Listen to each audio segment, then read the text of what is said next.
मोहम्मद यूनुस के हाथ में तो कुछ सत्ता है ही नहीं। वो तो बिल्कुल ही जैसे जो उनको बताया जाता है वो करते हैं। मोहम्मद यूनुस की सरकार है, वो तो कहते का गवर्नमेंट बन नहीं सकते। मोहम्मद यूनुस को बिल्कुल पसंद नहीं आई है और उन्होंने हाल में ही अवामी लीग को बैन कर दिया था। जमात इस्लामी जो है असली सत्ता उनके हाथ में है और वो मोहम्मद यूनुस को बताते हैं कि आप क्या करें, क्या निर्णय लें। ये जो उन्होंने निर्णय किया है, कल घोषणा की है कि अप्रैल के पहले 15 दिन में इलेक्शंस कराएंगे, ये अपने आप में एक कंट्रोवर्शियल डिसीजन है। और वो इसलिए कि मांग अब जो बांग्लादेश में बढ़ती जा रही थी पिछले महीनों से, वो ये थी कि ये जो इलेक्शंस हैं इन्हें दिसंबर से पहले होने चाहिए और दिसंबर तक होने चाहिए और दिसंबर के बाद बिल्कुल नहीं होने चाहिए। तो एक तरफ से मोहम्मद यूनुस ने बिल्कुल ये जो मांगें थी इनको ठुकरा दिया है। दूसरी तरफ से हमने ये भी देखा था कि आर्मी, जो बांग्लादेश की आर्मी है, उनके जो आर्मी चीफ हैं जनरल वाकरुज़्ज़मान, उन्होंने एक सर दरबार की थी, सभा बैठाई थी 2 हफ्ते पहले और उसमें उन्होंने कई निर्णय लिए थे डिस्कशन के बाद, उनके आर्मी ऑफिसर डिस्कशन के बाद। और उन निर्णयों में से एक ये था कि इलेक्शंस ज़रूर दिसंबर तक होने चाहिए।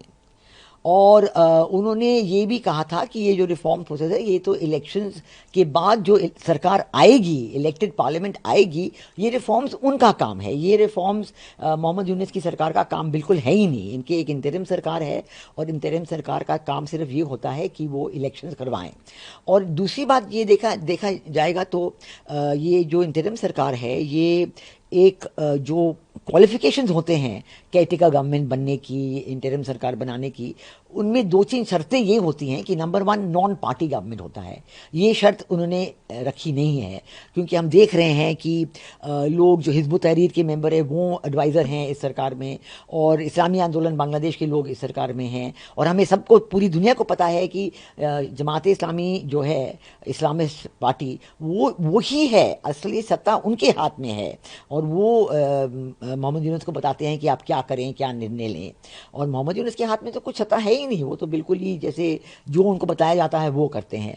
तो ये सब चीज़ें को देखते हुए ये भी एक और बड़ा निर्णय होना पड़ेगा कि जो मोहम्मद यूनुस की सरकार है वो तो कहते का गवर्नमेंट बन नहीं सकते। इसलिए आर्मी ने जिन्होंने इनको बनाया था उन्हीं को अपने हाथ में सत्ता लेके एक कहते का गवर्नमेंट बनानी पड़ेगी जिनके साथ इलेक्शन होने पड़ेंगे और वो उनको जल्द से जल्द करने चाहिए।